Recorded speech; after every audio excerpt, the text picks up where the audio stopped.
Assalamualaikum warahmatullahi wabarakatuh. Halo teman-teman semuanya. Nah, pada sesi mentoring kali ini kita akan mengulas soal-soal tahun lalu yang muncul pada ujian akhir semester mata kuliah pengantar ekonomi mikro.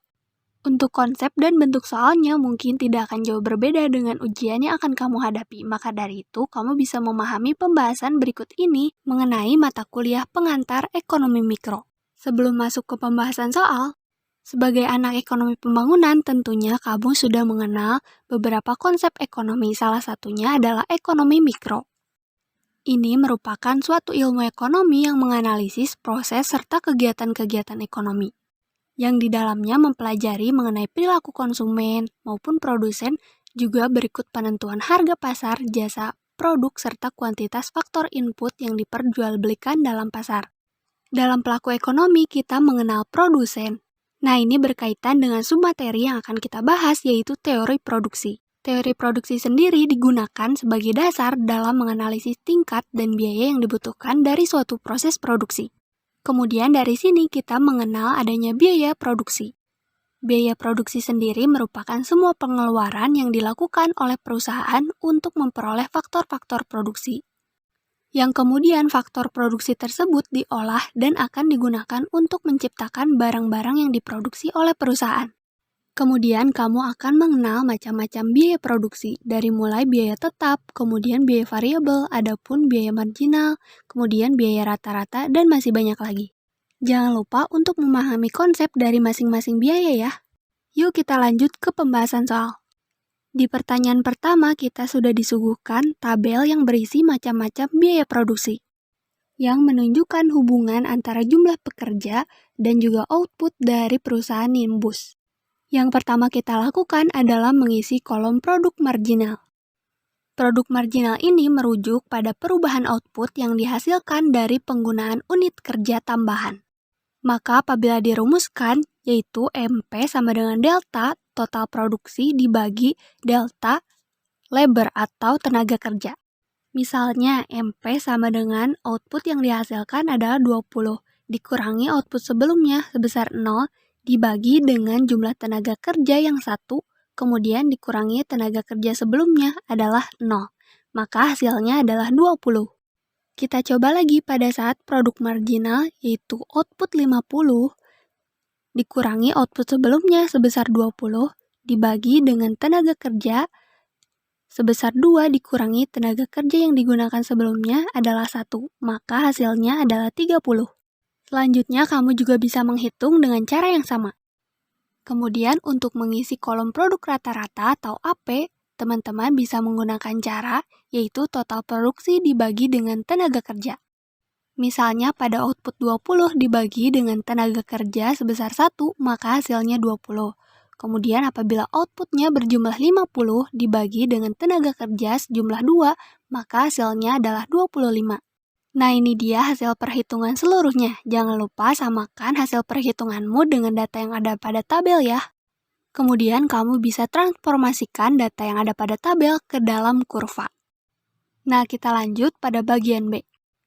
Seorang pekerja menghabiskan $100 sehari dan perusahaan memiliki biaya tetap sebesar $200. Gunakan informasi ini untuk mengisi kolom biaya total.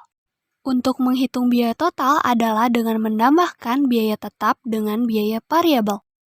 Biaya tetap sesuai dengan namanya adalah biaya atau pengeluaran yang tidak tergantung pada perubahan jumlah barang atau jasa yang dihasilkan. Sedangkan untuk biaya variabel adalah biaya yang besarnya tergantung pada tingkat produksi. Nah, kemudian kita tinggal masukkan deh data yang ada ke dalam tabel, di mana diketahui pada soal besarnya fixed cost adalah sebesar $200. Nah, untuk biaya variabelnya seorang pekerja menghabiskan $100. Maka apabila ada 2 tenaga kerja, biaya variabel cost-nya adalah sebesar 200. Begitupun seterusnya. Kemudian kita jumlahkan 2 kolom ini yang hasilnya adalah total cost. Next, kita lanjut ke bagian C. Di sini kita akan mengisi kolom biaya total rata-rata. Average total cost adalah jumlah total seluruh biaya produksi dibagi dengan jumlah output yang dihasilkan. Misalnya total cost sebesar 300 dibagi dengan jumlah output sebanyak 20, maka biaya total rata-ratanya adalah sebesar 15. Kemudian kamu bisa transformasikan data yang ada pada tabel ke dalam kurva. Lanjut ke bagian D, kita akan mengisi kolom untuk biaya marginal. Biaya marginal adalah perubahan total biaya produksi yang berasal dari pembuatan atau produksi satu unit tambahan. Untuk menghitungnya, kita menggunakan rumus yaitu MC sama dengan delta TC dibagi dengan delta Q.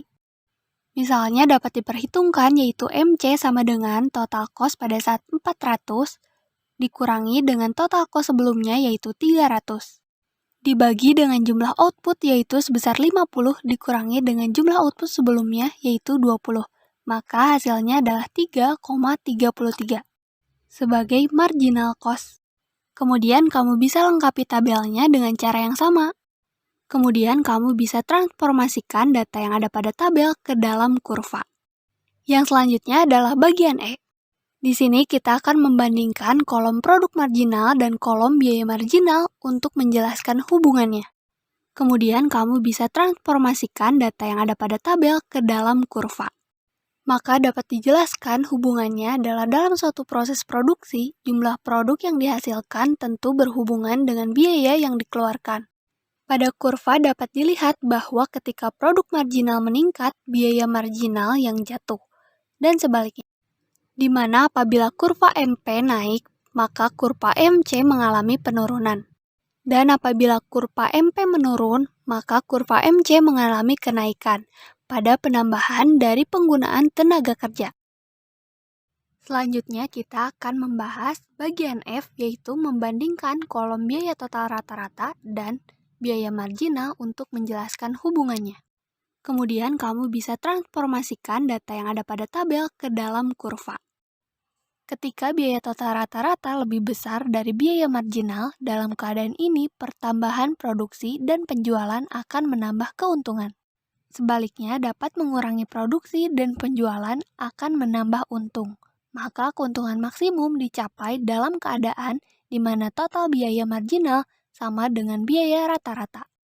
Lanjut ke pertanyaan kedua. Anda sedang berpikir untuk mendirikan stand limun. Stand tersebut berharga $200.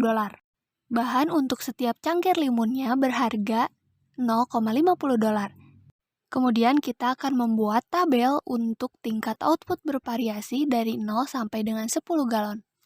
Yang mana dalam sebuah galon dapat mengisi 16 gelas. Apabila 2 galon, maka cukup untuk mengisi 32 gelas. Dan seterusnya. Kemudian berdasarkan pada soal sudah diketahui biaya tetapnya adalah sebesar $200 dan untuk biaya variabelnya adalah sebesar $0,50 per setiap gelasnya. Data tersebut kita masukkan ke dalam tabel. Untuk menghitung biaya total adalah dengan menambahkan biaya tetap dengan biaya variabel. Setelah mengisi kolom total biaya, selanjutnya kita akan memperhitungkan biaya total rata-rata. Average total cost adalah jumlah total seluruh biaya produksi dibagi dengan jumlah output yang dihasilkan, yang dirumuskan dengan ATC sama dengan TC dibagi Q. Kita hitung misalnya pada total cost sebesar 208 dibagi dengan kuantitas yaitu 1, maka hasilnya adalah average total cost-nya sebesar 208. Sekarang giliran kalian untuk menghitungnya. Kemudian yang terakhir kita akan mengisi kolom biaya marginal atau marginal cost. Untuk menghitungnya kita menggunakan rumus yaitu MC sama dengan delta TC dibagi dengan delta Q. Pertama-tama kita menghitung perubahan total cost, yaitu misalnya pada total cost sebesar 216 dikurangi dengan total cost sebelumnya yaitu 208. Maka selisihnya adalah sebesar 8. Kemudian dibagi dengan perubahan kuantitas di mana pada saat galon yang digunakan 2 dikurangi dengan galon yang digunakan sebelumnya adalah sebanyak 1, maka hasilnya adalah 1. 8 dibagi 1, maka marginal cost-nya adalah sebesar 8. Nah, apabila kamu hitung marginal cost pada soal kali ini, jumlahnya sama. Karena selisih pada setiap tambahan outputnya hanya sebesar 1 galon, maka jumlah marginal cost-nya akan sama, yaitu sebesar 8. Kemudian dari data yang telah kamu hitung, gambarkan kurva diantaranya ada kurva total biaya, kemudian kurva total biaya rata-rata, dan juga kurva marginal cost. Next, kita lanjut ke pertanyaan ketiga. Soalnya adalah layanan pemotongan rumput Mang Juha memaksimalkan keuntungan perusahaan yang kompetitif. Mang Juha memotong rumput masing-masing seharga $27. Total biaya yang dikeluarkannya setiap hari adalah sebesar $280. Di mana $30 adalah biaya tetap. Dia memotong 10 halaman rumput seharinya. Pertanyaannya adalah apa yang bisa Anda katakan mengenai keputusan jangka pendek tentang penutupan dan keputusan jangka panjangnya layanan pemotongan rumput Mang Juha. Langkah pertama untuk menghitung keputusan jangka pendek dengan menggunakan average variable cost. Pertama, kita akan mencari besarnya variable cost. Caranya adalah dengan mengurangkan total biaya dengan biaya tetap. Maka seperti yang diketahui pada soal, yaitu total biayanya adalah sebesar 280 dikurangi biaya tetap sebesar 30. Hasilnya adalah variable cost sebesar 250. Barulah kita bisa menghitung besarnya biaya variabel rata-rata, yaitu dengan membagi VC dengan Q. Sama dengan 250 dibagi dengan 10. Hasilnya adalah 25. Maka berdasarkan perhitungan tersebut, besarnya P lebih besar daripada AVC. Oleh karena harga lebih besar daripada biaya variabel rata-rata, maka dalam jangka pendek Mang Juha dapat terus beroperasi. Artinya usaha ini dapat tetap dijalankan. Yang kedua adalah menghitung keputusan jangka panjang, caranya menggunakan average total cost.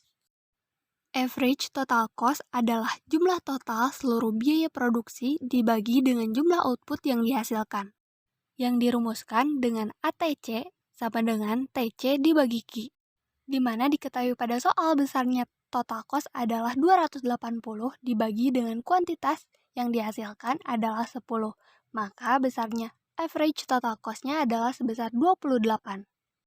Maka dari perhitungan tersebut dapat diketahui bahwa besarnya P lebih kecil daripada besarnya ATC. Oleh karena itu, dalam jangka panjang, layanan pemotongan rumput Mang Juha tidak dapat terus beroperasi dan terpaksa ditutup.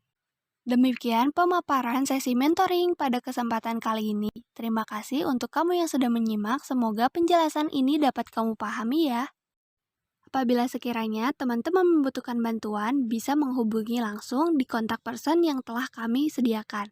Kurang lebihnya mohon maaf. Assalamualaikum warahmatullahi wabarakatuh.